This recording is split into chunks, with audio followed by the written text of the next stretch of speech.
बच्चों हम पढ़ रहे थे क्लास 8th का मैथ्स, जिसमें मैंने आपको प्रीवियस वीडियो में और प्रीवियस क्लास में एक्सरसाइज 2.4 करवा रहा था और उसमें मैंने आपको थर्ड क्वेश्चन तक अटेंड करवा दिए थे।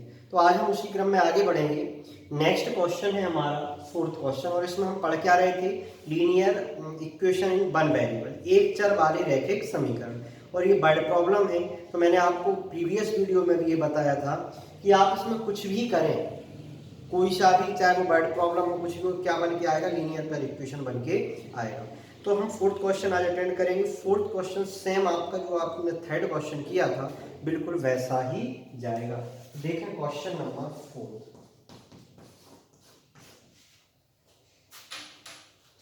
क्वेश्चन है one of the two digit of a two digit number is 3 times the other number. If you interchange the digit of this two digit number and add the resultant number to the original number, you get 88. What is the original number? दो अंकों वाली दी गई एक संख्या में एक अंक दूसरे का 3 गुना है। जो पहला अंक है वो दूसरे का क्या है, 3 गुना है। इसके अंकों के स्थान बदलकर प्राप्त संख्या को दी गई संख्या में जोड़ने पर 88 प्राप्त होता है। दी गई संख्या ज्ञात कीजिए। तो दो अंकों वाली संख्या की बात हो रही, ऐसा ही आपका थर्ड क्वेश्चन था। और एक अंक दूसरे का कितना है, 3 गुना है। तो पहले हमें दूसरा पता होना चाहिए। दूसरा मतलब दहाई का अंक। तो देखें, माना दहाई का अंक बराबर x, let tens digit vx, तब इकाई का अंक, देन यूनिट डिजिट v क्या हो जाएगा, 3x, ये आ जाएगा 3x। क्योंकि ये उन्होंने कहा था ऐसा कि दो अंकों वाली दी गई एक संख्या में एक अंक दूसरे का 3 गुना है। तो पहले हमने दूसरा माना x, तो एक पहला क्या हो जाएगा, 3x। तो हमने इसमें जो लेट 10 डिजिट भी x, तो यूनिट डिजिट या वन डिजिट क्या हो जाएगी इसकी, 3x।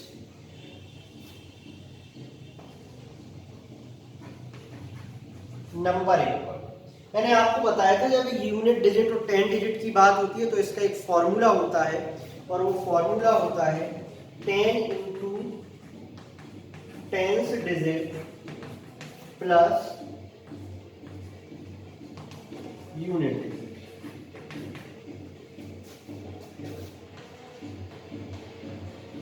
संख्या बराबर 10 गुणा दहाई का प्लस इकाई का अंक। तो आपके पास यहाँ दहाई का अंक क्या है, x, जो 10 डिजिट है वो क्या है, x, प्लस इकाई का अंक क्या है, 3x। तो 10x प्लस 3x इक्वल क्या हो जाएगा, फाइनली नंबर बन के आया 30। फाइनली जो नंबर बन के आया वो क्या आया है आपका, 30।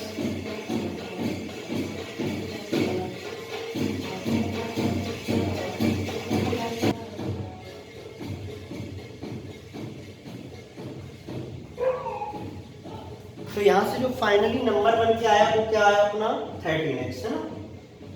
ये फॉर्मूला आपको याद करना होगा, ठीक है। ये फॉर्मूला होता है।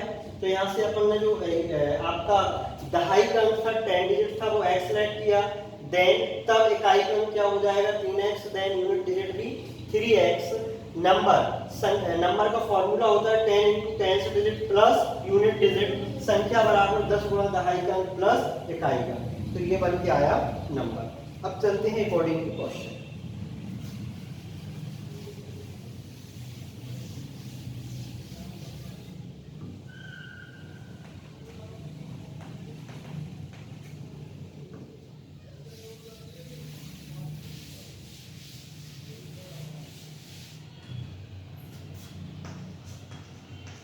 अब प्रश्नानुसार, नाउ अकॉर्डिंग टू क्वेश्चन। पढ़े क्वेश्चन क्या कह रहा है।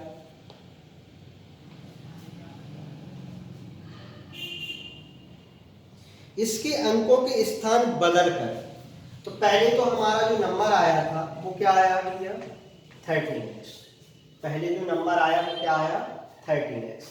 अब उसने कहा यदि इसके हम प्लेस को चेंज करते हैं, तो प्लेस को चेंज करेंगे तो 10 तो ऐसे ही रहेगा, इनटू हो जाएगा क्या 3x और प्लस का x। देखो पहले ये नंबर बन रहा है, पहले ये नंबर बन रहा था, अब हमने इसके डिजिट क्या कर दिए एक्सचेंज कर दिए, 3 को आगे कर दिया, x को पीछे कर दिया, बट 10 चेंज नहीं होगा, 10 ही फॉर्मूले से आता है। ठीक है, तो इन्होंने कहा है, या फिर आप जो यहाँ नंबर ये लेके चले 10x प्लस 3x, बाद में करते हैं सॉल्व, है ना।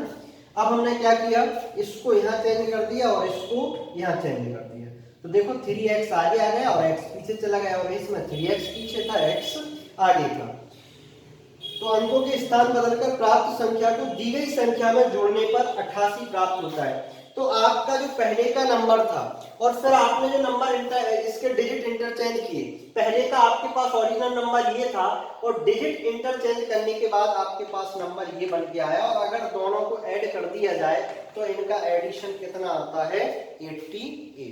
ठीक है, तो इसको सॉल्व करेंगे 10x प्लस 3x, तो ये हो जाएगा आपका कितना 13x, और ये हो जाएगा 10 3 जा 30 प्लस x इक्वल हो जाएगा 88।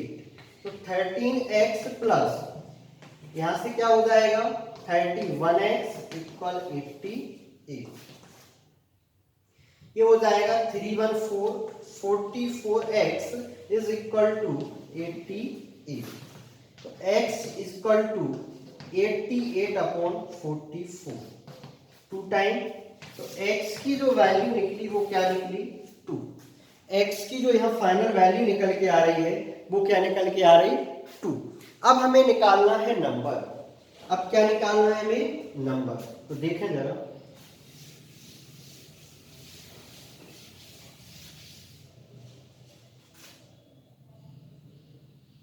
Therefore, दहाई का अंक क्या था x, तो क्या हो जाएगा 2। Therefore, टेंस डिजिट इक्वल क्या हो जाएगा 2, एंड यूनिट डिजिट एवं इकाई का अंक क्या था 3x, तो 3 इंटू 2 इक्वल 6। ठीक है, अब हम देखते हैं संख्या। अतः संख्या हेंस द नंबर, क्या था नंबर अपना, नंबर था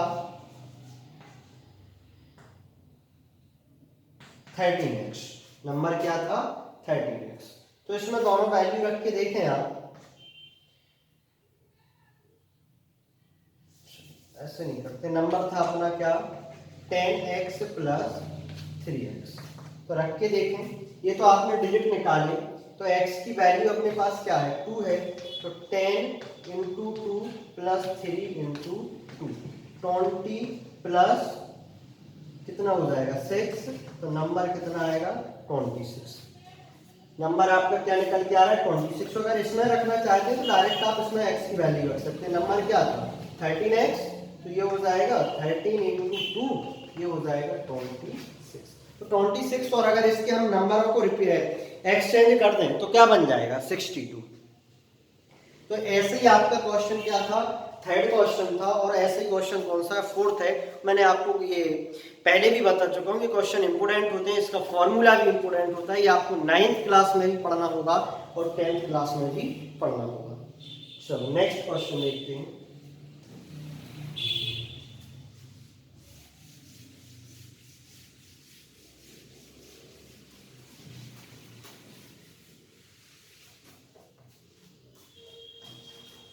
क्वेश्चन नंबर 5। सोबो की माँ की आयु सोबो की आयु की 6 गुनी है। जो सोबो है उसकी जो माँ है वो सोबो की आयु से कितनी है? 6 गुनी है। 5 वर्ष बाद सोबो की आयु उसकी माँ की वर्तमान आयु की 1/3 हो जाएगी। 5 वर्ष बाद जो सोबो है उसकी जो आयु है वो उसकी माँ की वर्तमान आयु की क्या हो जाएगी?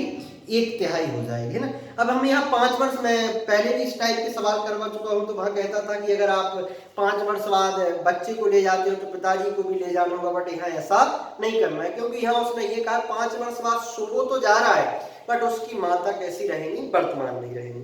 उसने कहा है 5 वर्ष बाद सोबो की आयु उसकी माँ की वर्तमान आयु की 1/3 हो जाएगी, उनकी आयु ज्ञात कीजिए। Sobo's mother's present age is 6 times Sobo's present age. Sobo's 5 years from now will be 1/3 of his mother present age. What their present age is? तो पहले हम इसमें किसकी मानेंगे? उसने कहा सोबो की माँ की आयु, सोबो की आयु की क्या है? 6 गुनी। तो पहले हम क्या करेंगे? सोबो की आयु को लेट करेंगे। तो माना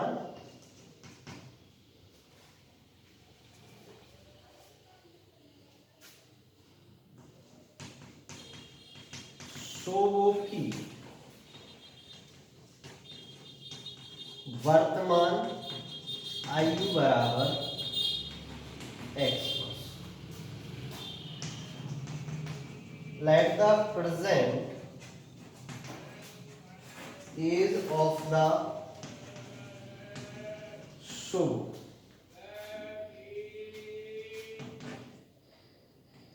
बी x।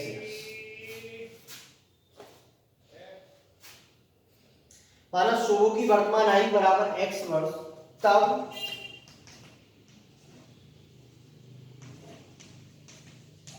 सोबो की माँ की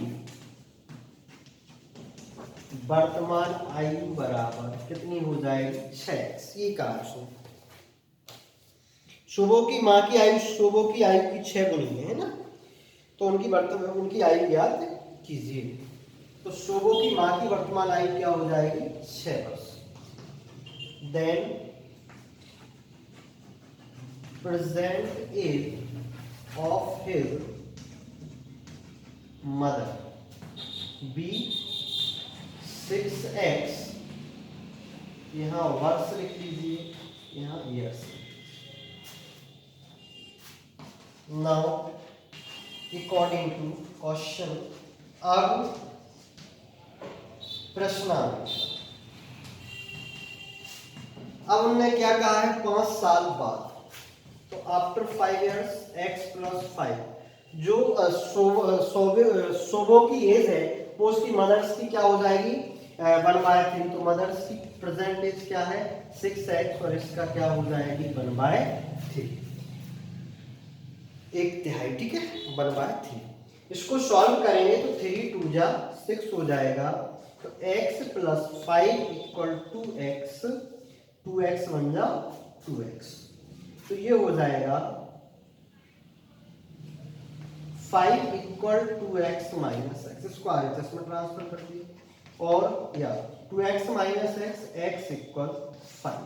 तो x की जो वैल्यू है वो क्या निकल के आ रही है? 5। इसका मतलब सोबो की जो आयु है वो क्या है? 5 वर्ष, और उसकी मदर्स की जो एज है वो हो जाएगी कितनी?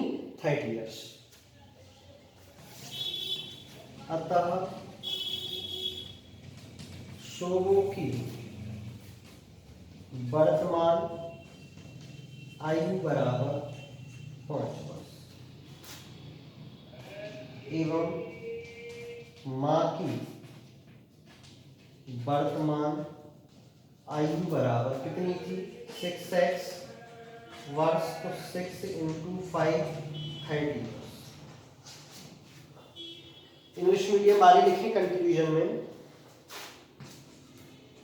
hence the present age of Sobo = 5 years and present age of his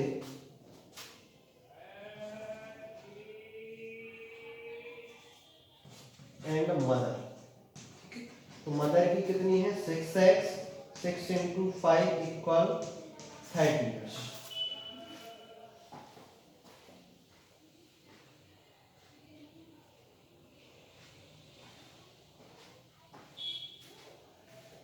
यहाँ देख नहीं रहा है, यहाँ देख लीजिए, यहाँ हो जाएगी आपकी 30 ईयर्स है ना। तो यहाँ से जो शोभो की एज है वो कितनी निकली 5 ईयर्स, और उसकी मदर्स की जो एज है वो क्या निकली 30 ईयर्स।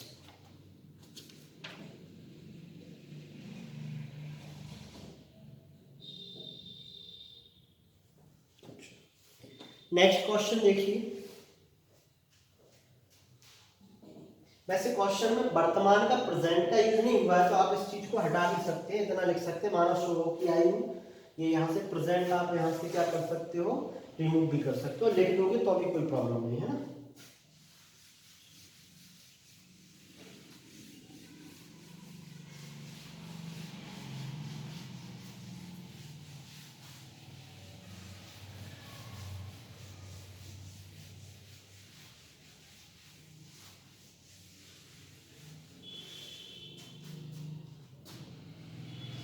क्वेश्चन नंबर 6,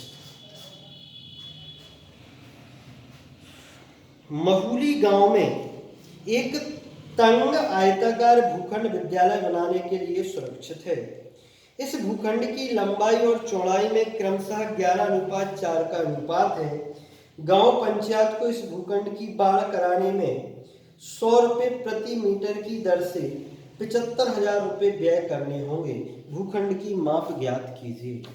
देखो इसने कहा है बाढ़ कराने में, इसने क्या कहा है, एक वर्ड्स आया 100 रुपये पर मीटर के हिसाब से जो बाढ़ कराने का खर्च आ रहा है वो कितना 75,000। अगर बाढ़ कराना है तो बाढ़ देखो कहाँ होगी, स्कूल जो बन रहा है उसके बाहर होगी, मतलब बाउंड्री। तो ये यहाँ पर क्या निकलेगा, सबसे पहले तो हमें ये डिफरेंस निकालना होगा, अंतर निकालना होगा कि आप यहाँ परिमाप निकालेंगे या क्षेत्रफल निकालेंगे। आयत है ये क्लियर है, तो आयत का परिमाप निकलेगा या क्षेत्रफल, यहाँ आयत का परिमाप निकलेगा। क्यों निकलेगा, क्योंकि हमें पता है कि सभी भुजाओं का योग क्या होता है, परिमाप होता है। और यहाँ जो बाढ़ की जाएगी वो बाहर से की जाएगी, स्कूल के अंदर नहीं। और एरिया क्या होता है, क्षेत्रफल, जितना स्थान को घेर लेता है अंदर वो क्या होता है क्षेत्रफल। तो अंदर आप उसमें बाढ़ नहीं करेंगे। बाढ़ कहाँ होगी, बाढ़ बाहर से होगी। तो इसका आपको क्या निकालना होगा, इसका आपको परिमाप निकालना होगा। अब आप क्या करेंगे इसमें, तो पहले तो आप इसमें इसका परिमाप निकालेंगे। अब इस परिमाप निकालने के बाद इसमें 100 मीटर 100 रुपये पर मीटर का कॉस्ट दे रखा है। किसका दे रखा है, ये दे रखा है 100 रुपये पर मीटर के हिसाब से कितना कॉस्ट लग जाता है, 75,000 रुपये लग जाता है। तो हमारा जो भी परिमाप आएगा हम उसमें इसको क्या कर देंगे, मल्टीप्लाई कर देंगे, तो आंसर आ जाएगा। इंग्लिश मीडियम वाले सुनिए, सबसे पहले तो हमें यहाँ ये डिफरेंस पता करना है कि इसमें पैरामीटर निकाला जाएगा या एरिया निकाला जाएगा। तो इसमें पैरामीटर निकलेगा, क्योंकि वो इसकी बाउंड्री करवाना चाहता है। तो बाउंड्री हमेशा बाहर होती है, अंदर तो होती नहीं है, ठीक है। तो हम इसका क्या निकालेंगे, पैरामीटर। तो इंग्लिश मीडियम वाले सुनो क्वेश्चन को।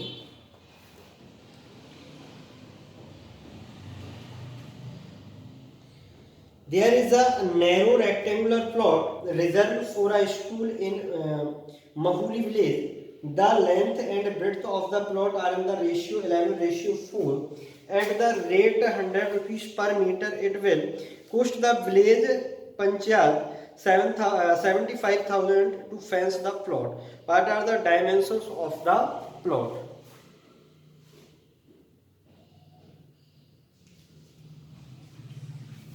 तो माना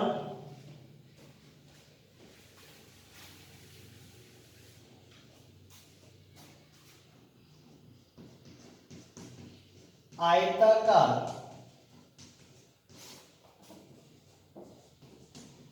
भूखंड की लंबाई बराबर कितनी दे रखी,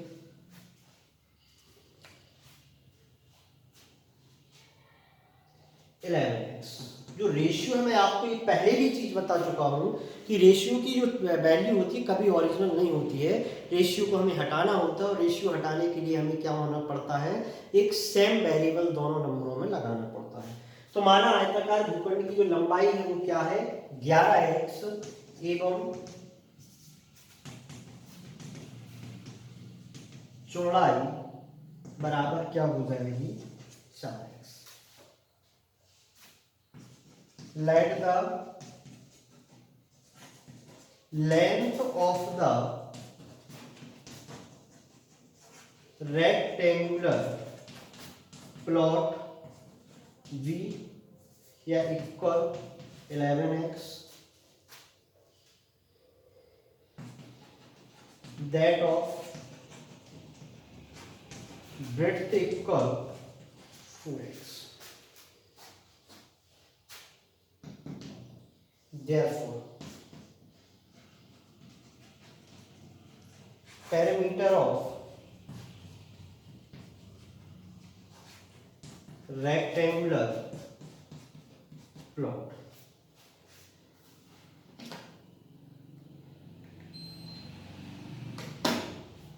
पैरामीटर ऑफ रेक्टेंगुलर प्लॉट, इसलिए आयताकार भूखंड का परिमाण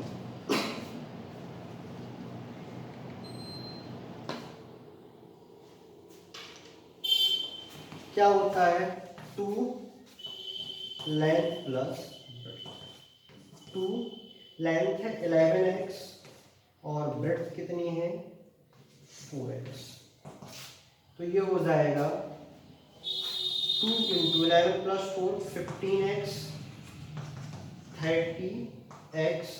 सवाल काय में है भैया आपका, सवाल दे रखा है पर मीटर, तो ये आ जाएगा। तो ये हमने इसका क्या निकाल दिया, जो प्लॉट था उसका ये क्या आ गया, उसका पैरामीटर आ गया, परिमाप आ गया। अब आगे देखिए,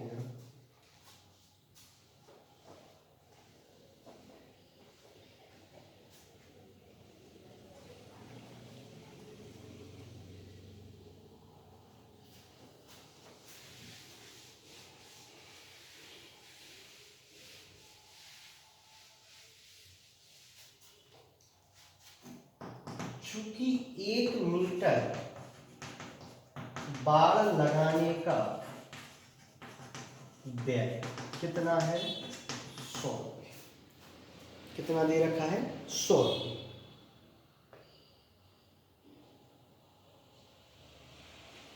ठीक है, 1 मीटर बाड़ लगाने का जो व्यय है वो कितना है 100। Since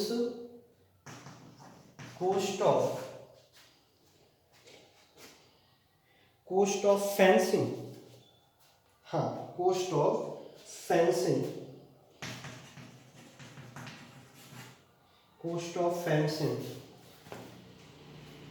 1 metre equal 100। 1 मीटर ही है, स्क्वायर तो नहीं है 1 मीटर ही है ना। तो cost of fencing 1 metre equal 100 rupees. तो हमें किस तरह का निकालना है, जो पैरामीटर आया 30x, तो हमें निकालना है भाई इसका। देयरफॉर इसलिए 30x मीटर बाड़ लगाने का व्यय equal, therefore cost of fencing 30x metre equal, ये हो जाएगा 30x इंटू 100।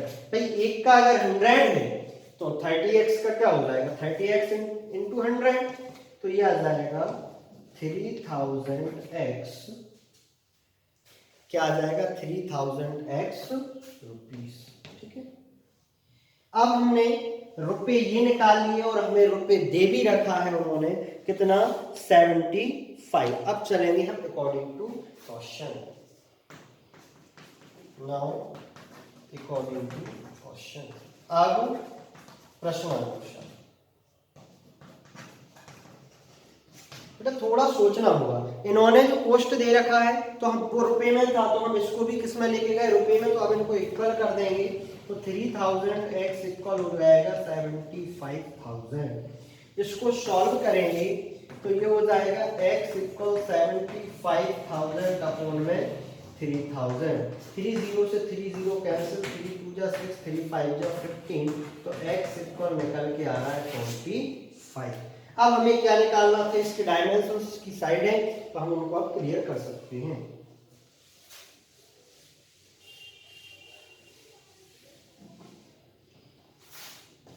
अतः लंबाई बराबर क्या थी 11x, hence length equal 11x था, तो ये हो जाएगा 11 इंटू 25 मल्टीप्लाई कर दीजिए, 25 बन जाए 25 इंग्लिश कैरी 25 बन जाए 25 प्लस 2 27 मीटर। ये उसकी क्या निकल के आ गई लेंथ एंड ब्रेड्थ एवं चौड़ाई क्या थी 4x,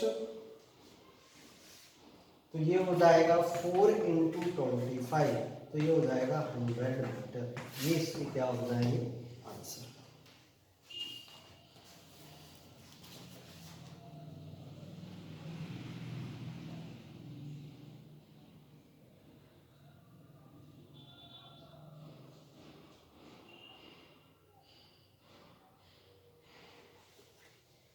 ठीक है ना, तो ये था आपका एक्सरसाइज 2.4 का क्वेश्चन नंबर 6। नेक्स्ट क्वेश्चन हम नेक्स्ट वीडियो में करेंगे, ठीक है।